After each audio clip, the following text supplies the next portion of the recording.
ایک بدچلن عورت کا عبرتناک واقعہ۔ علامہ ابن جوزی اپنی کتاب میں لکھتے ہیں، ابن نجی نے ایک بااعتماد دوست کا واقعہ بیان کیا ہے کہ ایک رات میں نے خواب میں دیکھا میرے گھر کے قریب جو قبرستان ہے اس قبرستان کے مردے اپنی اپنی قبروں سے نکلے ہیں اور ایک جگہ اکٹھے ہو رہے ہیں، حتیٰ کہ اپنے تمام اہل قبور ایک جگہ اکٹھے ہو رہے ہیں۔ پھر انہوں نے گریہ زاری شروع کر دی اور گڑ گڑا کر دربار الہی میں دعا کرتے ہیں، یا اللہ، تو فلاں عورت جو صبح مر گئی ہے وہ ہمارے قبرستان میں دفن نہ ہو، اللہ ہمیں اس سے بچا لے۔ یہ گریہ زاری سن کر میں نے ایک مردے سے پوچھا، ماجرا کیا ہے؟ تم کیوں یہ دعا کر رہے ہو؟ اس نے بتایا، جو عورت آج مری ہے جہنمی ہے۔ اگر یہ ہمارے قبرستان میں دفن کر دی گئی تو ہمیں اس کا عذاب دیکھنے میں تکلیف ہوگی، اس لیے ہم گریہ زاری کر رہے ہیں اور گڑ گڑا کر دعائیں مانگ رہے ہیں۔ یہ سن کر میں بیدار ہو گیا اور سخت پریشانی میں مبتلا ہو گیا۔ صبح ہوئی، قبرستان کی طرف نکلا اور دیکھا کہ گورکن قبر کو کھود چکے ہیں۔ میں نے ان سے پوچھا، یہ کس لیے بنائی گئی ہے؟ انہوں نے بتایا، ایک مالدار تاجر کی بیوی فوت ہو گئی ہے، یہ قبر اس کے لیے کھدوائی گئی ہے۔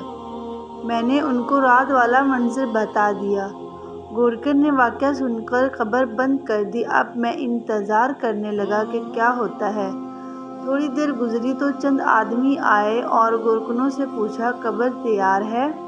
انہوں نے جواباً کہا، یہاں قبر نہیں بن سکتی کیونکہ نیچے کیچڑ ہے۔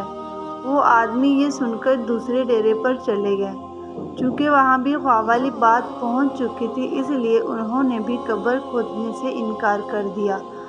پھر وہاں سے وہ آدمی کسی دوسرے قبرستان گئے اور وہاں قبر بنوائی۔ پھر وہ بیان کرتے ہیں کہ میں جنازے کی آمد کا انتظار کرنے لگا، پھر اچانک شور اٹھا کہ جنازہ آ رہا ہے۔ میں بھی جنازے کے ساتھ ہو گیا۔ جنازے کے ساتھ ایک جن غفیر تھا۔ میں نے جنازے کے پیچھے ایک خواب گو نوجوان کو دیکھا۔ میرے پوچھنے پر مجھے بتایا کہ اس عورت کا بیٹا ہو، اس سے اور اس کے باپ سے تعزیت کی جا رہی تھی۔ جب میت کو دفن کیا گیا تو میں ان دونوں کے قریب گیا اور کہا، میں نے رات کو ایک خواب دیکھا ہے، اگر اجازت ہو تو بیان کر دوں۔ یہ سن کر باپ نے، یعنی مرنے والی کے خاوند نے کہا، مجھے خواب سننے کی ضرورت نہیں۔ لیکن لڑکے نے کہا، مجھے سنائیے۔ میں اسے اکیلے میں لے گیا اور خواب بیان کر دیا۔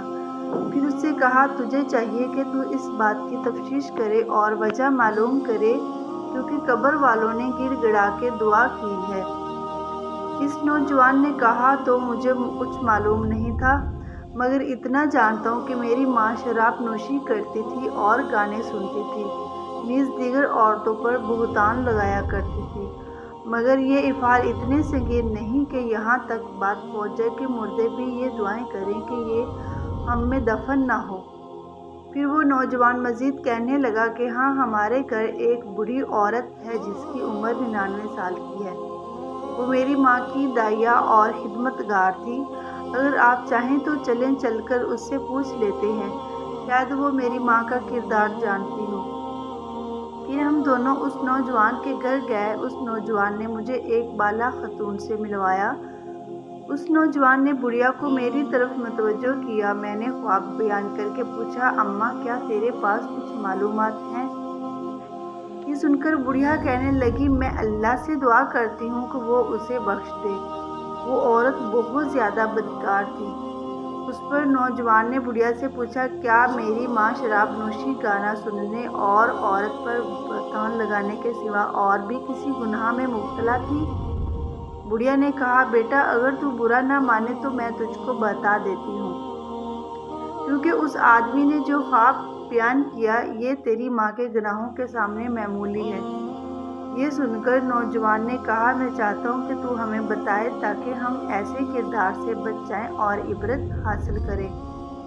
یہ سن کر بڑھیا رونے لگی اور کہنے لگی، خدا تعالیٰ جانتا ہے کہ میں کئی سال سے توبہ کر چکی ہوں اور مجھے امید تھی کہ تیری ماں بھی توبہ کر لے گی۔ مگر اس نے توبہ نہ کی۔ اب تمہیں 3 کارنامے تیری ماں کے سناتی ہوں۔ تو اسے بڑھیا نے اس عورت کے لڑکے کو مخاطب کر کے کہا، تیری ماں بہت بڑی بدکار تھی۔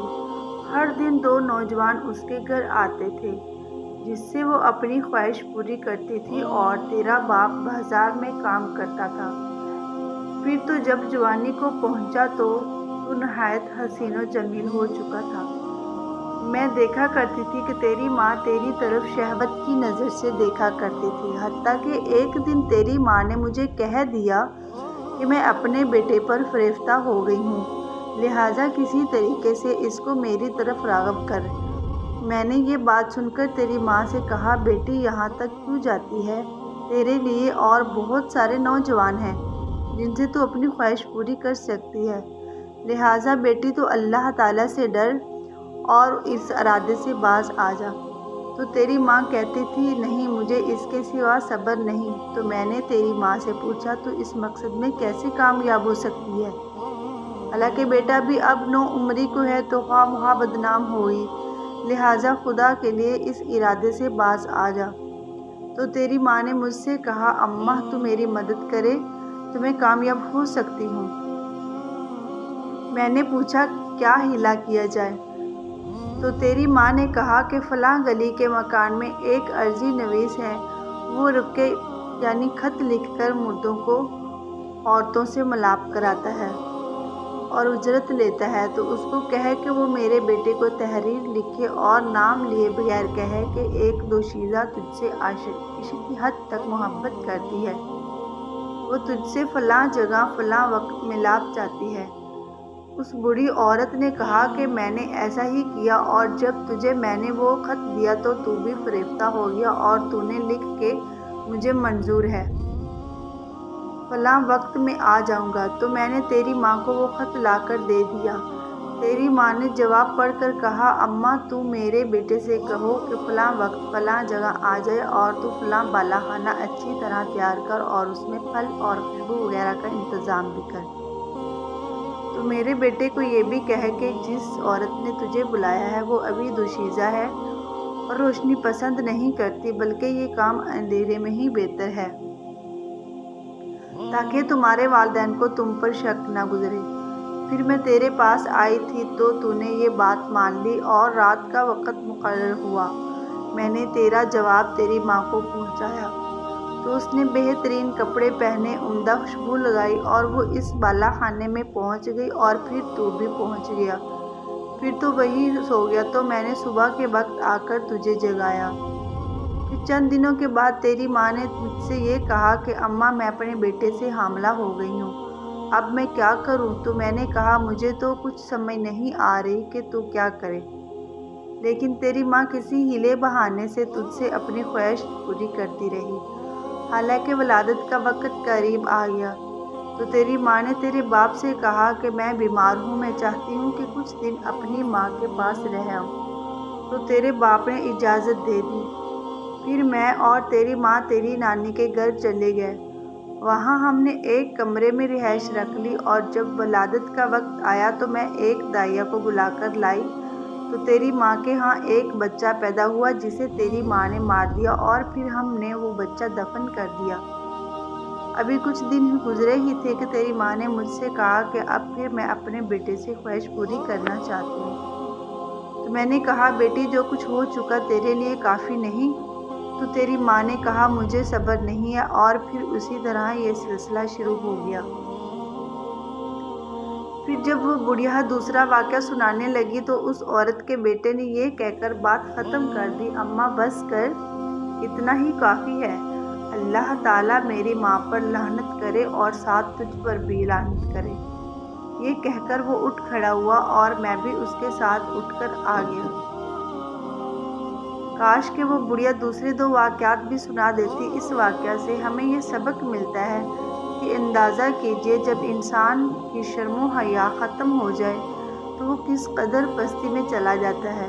ہمیں چاہیے کہ اس واقعہ سے سبق حاصل کریں اور اللہ تعالیٰ سے پناہ مانگیں۔ اللہ تعالیٰ ہماری حفاظت فرمائے، آمین۔